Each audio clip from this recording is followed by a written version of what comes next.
अस्सलामु अलैकुम to everyone.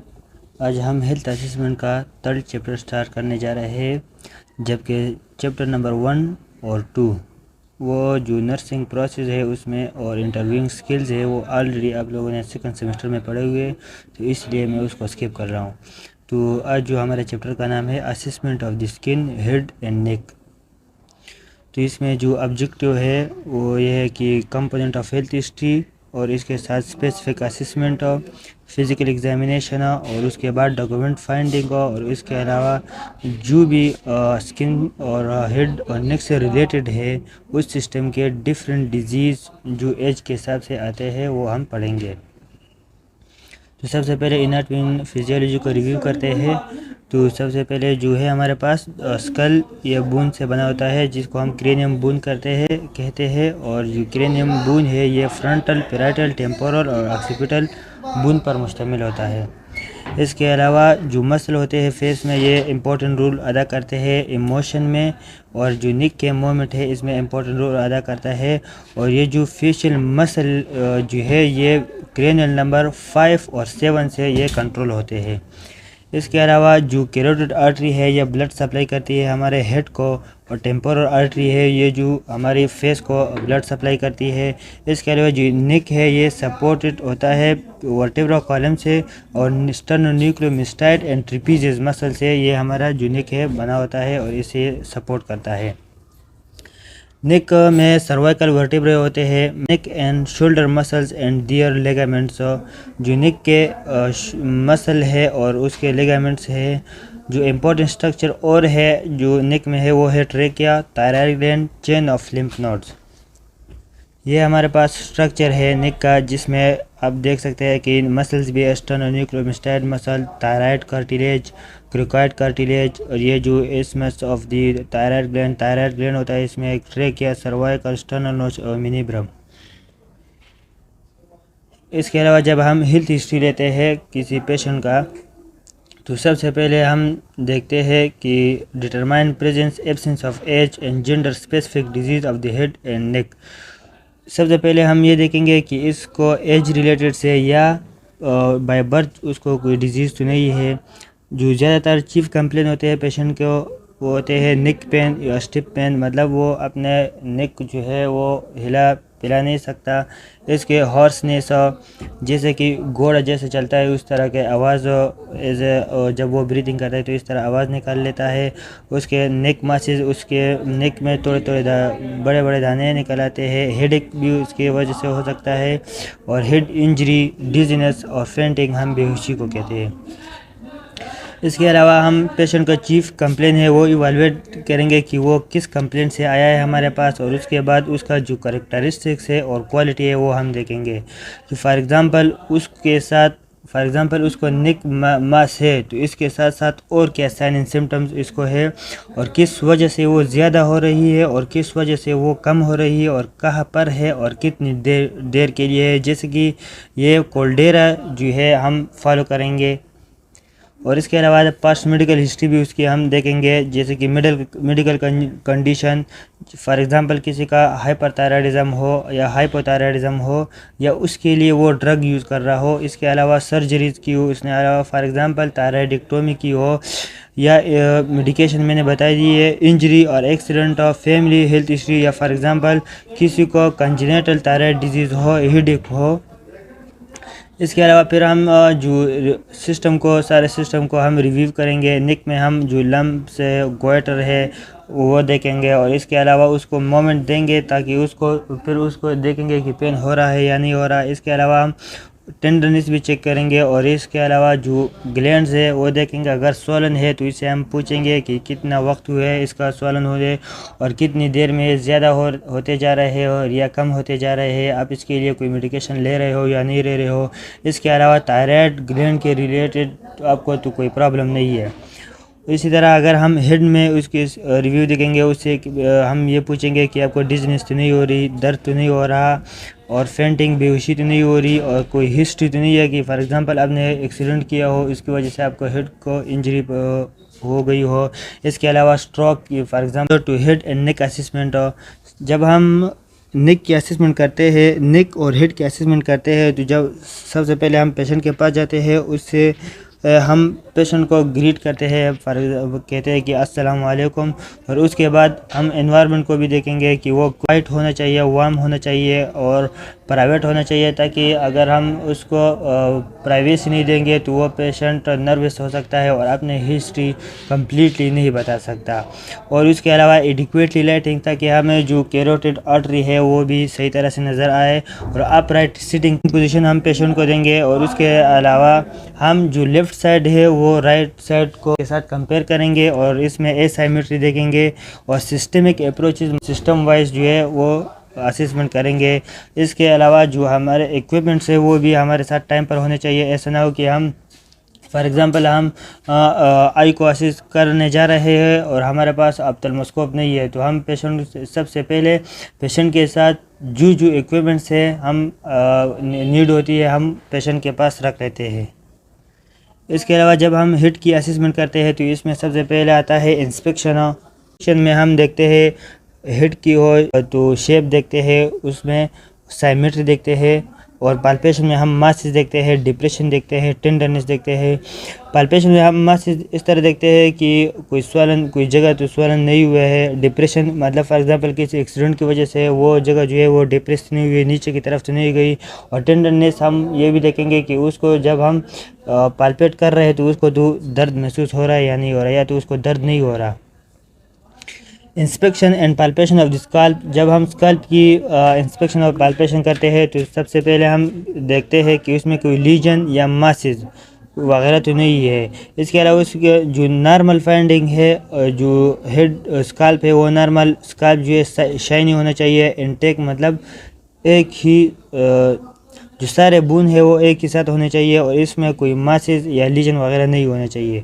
और अगर इसमें कोई एबनॉर्मल फाइंडिंग हो, जैसे कि फॉर एग्जांपल अगर उससे ब्लीडिंग हो रही हो या लीजन्स हो, मासेस हो या हेमाटोमास हो, तो वो हम डॉक्यूमेंट करेंगे और अपने पेशेंट का उसको फर्दर असेस करेंगे। इसके अलावा जब हम फेस की असेसमेंट करते हैं तो सबसे पहले हम इंस्पेक्शन करते हैं। इंस्पेक्शन में हम फेस की जो शेप है वो देखते हैं। इसके अलावा साइमेट्री देखते हैं कि एक साइड जो है फेस का वो दूसरे साइड के साथ सेम है या नहीं है। जो नॉर्मल फाइंडिंग है फेस की वो साइमेट्रिकल फीचर्स होना चाहिए, मतलब कि एक अंग जैसी है उसी तरह दूसरे अंग भी होनी चाहिए। इसके अलावा अगर एबनॉर्मल फाइंडिंग है जैसे कि क्लिफ्ट लिप्ट और वो भी हम देखेंगे। इसके अलावा shape can be oval, round and slight square, ये जो नॉर्मल शेप है फेस का होना चाहिए। अगर एबनॉर्मल हो तो हम देखेंगे कि डिफॉर्म्ड और एब्सेंट स्ट्रक्चर, कि फॉर एग्जांपल किसी का एक आंख नहीं है या जो नाक का एक हिस्सा है वो नहीं है, तो ये हम एसाइमेट्री में काउंट करेंगे या एबनॉर्मल काउंट करेंगे। एसाइमेट्री मोर और लेस प्रोनाउंस फेशियल फीचर्स, हम जैसे कि फॉर एग्जांपल बिल्स पाल्सी है उस पेशेंट में तो उसमें एसाइमेट्री होती है। इसके अलावा डिजीज़ विच में अल्टर फेशियल फीचर्स, आपको पहले ही मैंने बता दिया कि जो डिजीज़ है उसकी वजह से फेशियल स्ट्रक्चर जो है वो अल्टर हो जाता है, जिसमें पहले नंबर पर आता है bills palsy, a temporary disorder affecting cranial nerve 7 and producing a unilateral facial paralysis. Bills palsy एक ऐसी बीमारी है जो क्रेनियल नंबर 7 जो कि फेशियल नर्व है उसको इफेक्ट करती है और उसकी वजह से जो फेस है वो यूनिलेटरल पैरालाइज होती है, मतलब एक तरफ पैरालाइज हो जाता है। जो दूसरे नंबर पर हमारे पास आता है वो hydrocephalus, characterize in large head bulging fontanelle dilated scalp vein, जैसे कि तस्वीर में दिखाया हुआ है कि जो हाइड्रोसिफिलिस है इसमें जो हेड है वो इनलार्ज हो जाता है और जो इसके फोंटानिल्स है वो भी इनलार्ज हो जाते हैं और स्काल्प के जो वेन्स है वो हमें दिखाई देते हैं। इसके तीसरे नंबर पर हमारे पास आता है acromegaly, enlargement of the skull and cranium bones due to increase growth hormone hydrocephalus, the enlargement of the head caused by the inadequate drainage of cerebrospinal fluid resulting in abnormal growth of the skull। जैसे कि acromegaly में भी जो growth hormone है वो ज़्यादा release होते हैं, जैसे कि आप लोगों ने एनाटॉमी फिजियोलॉजी में पढ़ा हुआ होगा कि ग्रोथ हार्मोन हमारे पास सोमैटोस्टेटिन है वो ज़्यादा रिलीज़ होते हैं। इसके रिजल्ट में जब ग्रोथ हार्मोन एडल्ट में ज़्यादा हो जाते हैं तो उसको हम एक्रोमेगाली कहते हैं और इसकी वजह से जो इसके एक्सट्रीमिटीज़ है वो बहुत ज़्यादा लॉन्ग होते हैं पेशेंट के।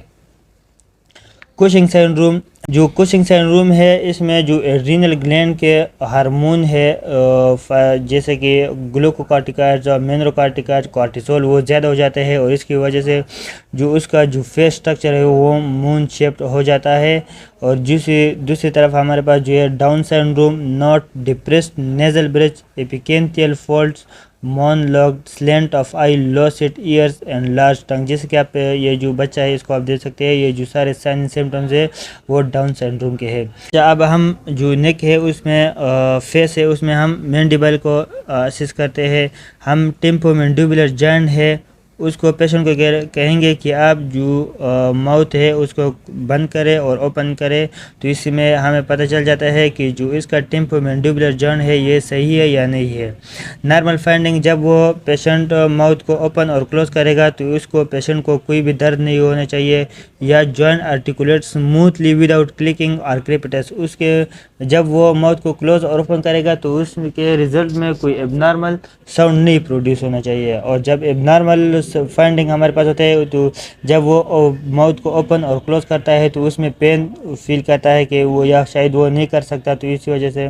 और टेंडरनेस और क्रेपिटस साउंड हम ये तीनों चीज़ें हमें मिलती है तो इसको हम एबनॉर्मल में काउंट करेंगे। इसके अलावा हम सलाइवरी ग्लैंड को भी देखेंगे।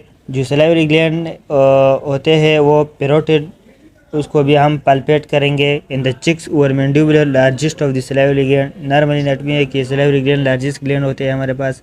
सब मैंडिबुलर बीनीथ द मैंडिबल के नीचे जो ग्लैंड होते हैं उसको हम सब मैंडिबुलर ग्लैंड कहते हैं। और sublingual lies in the floor of the mouth. Normal finding soft and mobile and no tender palpation. जब हम इसको पाल्पेट करते हैं तो ये सॉफ्ट होने चाहिए और मोबाइल मतलब जब हम इसको अपने फिंगर से टच करते हैं तो ये एक जगह से दूसरी जगह हटते हैं। और इसमें नो टेंडर पाल्पेशन, जब हम इसको पाल्पेट करते हैं तो पेशेंट को पेन फील नहीं होना चाहिए। अगर ये एबनॉर्मल हो तो उसमें अगर ये हमें हार्ड मिले और नॉन मोबाइल मिले और जब हम उसको पाल्पेट करते हैं तो पेशेंट को जब दर्द फील होता है तो इसको हम एबनॉर्मल में काउंट करेंगे। ये हमारे पास सलाइवरी ग्लैंड के जो इसकी तस्वीर है। जब हम नेक की असेसमेंट करते हैं तो नेक में जो हम असेसमेंट टेक्निक यूज़ करते हैं वो है इंस्पेक्शन एंड पाल्पेशन। जो नेक है नॉर्मल फाइंडिंग उसमें फुल रेंज ऑफ मोशन होना चाहिए, पेन फ्री होना चाहिए। मतलब उसको जब वो अपने हेड को राइट साइड और लेफ़्ट साइड घुमाता है तो उसको पेन नहीं होना चाहिए। और जो लेफ़्ट साइड के जो मसल है वो राइट साइड के मसल के साथ एक ही होने चाहिए, मतलब साइमेट्री होने चाहिए और इसमें मासेस वगैरह नहीं होने चाहिए। नॉर्मल फाइंडिंग में हमारे पास आता है लिमिटेड रेंज ऑफ मोशन। मतलब वो जो नॉर्मल पेशेंट करता है अपने हेड को घुमाता है तो वो उतना नहीं घुमा सकता, तो इसको हम एबनॉर्मल में काउंट करेंगे। और अगर वो अपने हेड को घुमाता भी है तो उसको पेन हो रहा है तो ये भी एबनॉर्मल है। और अगर जो इसके मसल्स है जैसे कि फॉर एग्जांपल स्टर्नल न्यूक्लियोमास्टाइड मसल हो गए, स्क्लीन्स मसल हो गए और ट्रिपीजियस मसल हो गए, इसमें जो एसाइमेट्री है तो फिर भी ये एबनॉर्मल होंगे। और अगर इसमें मासेस है तो ये भी एबनॉर्मल होंगे। जब हम असेसमेंट करते हैं तो नेक की तो इसमें हमारे पास इंस्पेक्शन आ जाता है। इंस्पेक्शन में हम observe the patient neck for, जो नेक है उसमें हम ये चीज़ें बायलैटरल साइमेट्री, स्किन देखेंगे, स्किन में हम स्कार्स देखेंगे, पल्सेशन वगैरह देखेंगे। और इसके अलावा मास स्विलिंग की उसमें कोई चीज़ मतलब फॉर एग्जांपल स्विलिंग तो नहीं हुई है, जैसे कि विनस डिस्टेंशन और थायराइड ग्लैंड और लिम्फ नोड एनलार्जमेंट।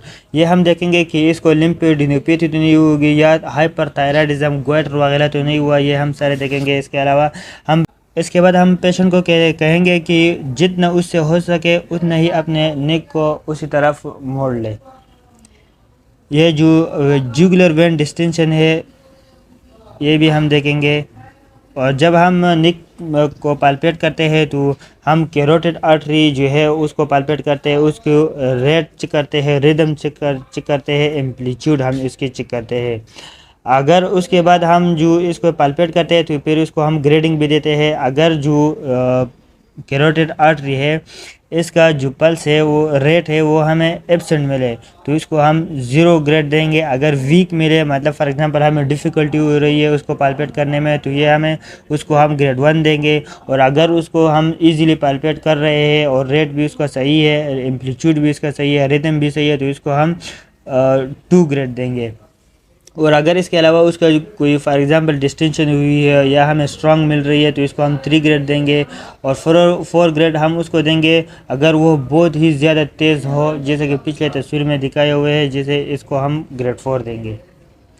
इसके अलावा जब हम लिम्फ नोड्स को देखते हैं तो हम एक्सटेंसिव जो लिम्फ नोड्स है इसका नॉर्मल फंक्शन होता है extensive whistle system separate from cardiovascular, ये कार्डियोवास्कुलर सिस्टम से अलग होता है। और ये हमारे जो इम्यून सिस्टम है उसका मेजर पार्ट है। ये जो इसका फंक्शन होता है, ये जो फॉरेन फंक्शन होता है वो फॉरेन सब्सटेंस को डिटेक्ट करता है और उसको बॉडी से बाहर निकालता है। It is more efficient to palpate with both hand to compare both sides for symmetrically। जब हम लिम्फ नोड करते हैं तो हम दोनों हाथों को दोनों साइड पर रखते हैं और एक साइड के जो लिम्फ नोड है वो दूसरे साइड के लिम्फ नोड से कंपेयर करते हैं और इन दोनों में देखते हैं कि फॉर एग्जांपल एक की तो इनलार्जमेंट और दूसरे की जो स्मॉल तो नहीं रहा। हम दोनों की एसाइमेट्री भी देखेंगे और उसमें टेंडरनेस भी देखेंगे। फॉर एग्जांपल एक साइड पर पेशेंट को पेन फील हो रहा है लेकिन दूसरी तरफ से पेन फील नहीं हो रहा, तो ये भी हम देखेंगे। However, it is easier to palpate the sublingual gland under the chin with one hand। लेकिन जो सबलिंगुअल जो ग्लैंड है वो इजीली हम वन हैंड से भी कर सकते हैं। Using a gentle circulation motion of finger pads, हम अपने फिंगर पैड्स है उसको सर्कुलर मूवमेंट देंगे जब हम उसको पाल्पेट करते हैं। Begin with the periocular and continue in our routine order, हम पेरीऑक्यूलर जो लिम्फ नोड है उससे शुरू करते हैं और जो इसके नीचे नीचे लिम्फ नोड है उस तक हम आते हैं। जब हम पाल्पेट करते हैं देखो तो हम patient palpate the patient neck using a finger pads of both hand. जब हम पाल्पेट करते हैं तो हम फिंगर पैड्स यूज़ करेंगे। इसके अलावा लिम्फ नोड्स की हम असिस्ट करेंगे कि ये बायलेटरली सही है, यानी ये उसका साइज़ देखेंगे, शेप देखेंगे, मोबिलिटी। ऐसा तो नहीं है कि एक साइड का जो साइज़ है वो ज़्यादा है और दूसरे साइड का जो साइज़ है वो बहुत कम है, उसका शेप भी देखेंगे। और इसके अलावा मोबिलिटी, ऐसा कि नहीं है कि एक पेशेंट का एक साइड का जो लिम्फ नोड है वो मोबाइल है और दूसरी तरफ इमोबाइल है। कंसिस्टेंसी देखेंगे, टेम्परेचर देखेंगे और टेंडरनेस भी देखेंगे। ये जो है neck head and neck nodes है, periocular, posterior ocular, occipital, tonsillar, submandibular, submental, superficial cervical, posterior cervical, deep cervical, supraclavicular, ये जो लिम्फ नोड होते हैं नेक एंड हेड के। फिर वही तस्वीर है। नॉर्मली हम लिम्फ नोड को न देख सकते हैं और ना ही हम पाल्पेट कर सकते हैं। अगर हम इसमें अगर फॉर एग्जांपल कोई इनलार्जमेंट आई हो तो फिर उसको हम एबनॉर्मल काउंट करेंगे और उसको अगर जब हम पाल्पेट करते हैं तो उसको पेन नहीं होना चाहिए। अगर उसको पेन हो रहा है तो ये भी एबनॉर्मल है और ये नॉर्मली सॉफ्ट होने चाहिए। अगर उसमें हार्डनेस आई है तो ये भी एबनॉर्मल है।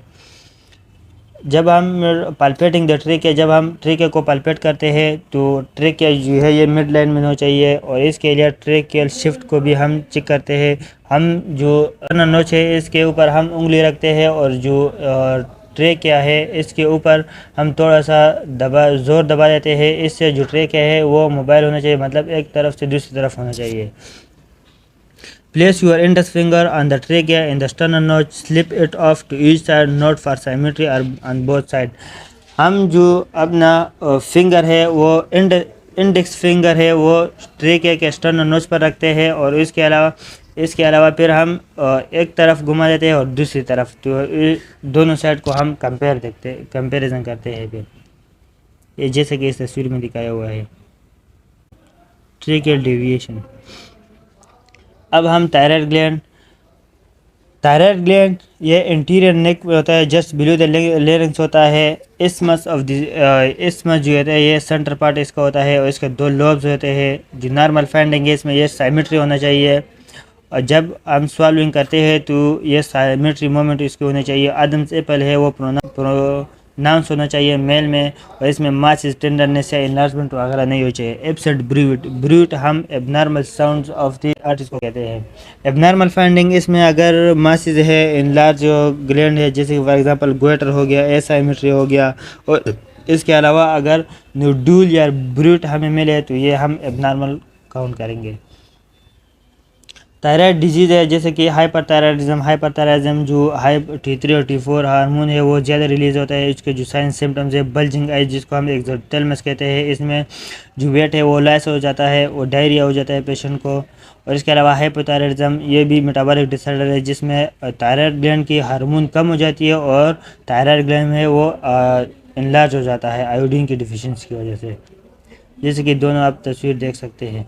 Hand the patient and put your hands around his neck with the finger of the both hands over the lower trachea। पीछे खड़े हो जाते हैं, जो ट्रेके का लोअर पार्ट है उसको हम अपने बोथ हैंड से दबा देते हैं और फिर हम पेशेंट को कहते हैं कि आप सवाल करो, जैसे कि फॉर एग्जांपल अगर वो पानी पी रहा है या कोई चीज़ कर रहा है तो हम उसको कहेंगे कि आप सवाल करो।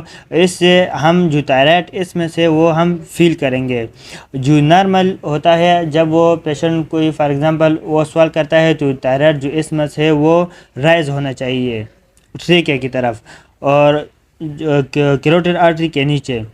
हम फिर उसके बाद जो थायराइड ग्लैंड है उसको डिस्प्लेस करेंगे राइट साइड और फिर उसके बाद लेफ़्ट साइड और उसमें हम बहुत लोब्स है उसमें देखेंगे कि इसमें कोई इन्लार्जमेंट, नोडुल्स, टेंडरनेस वगैरह तो नहीं है।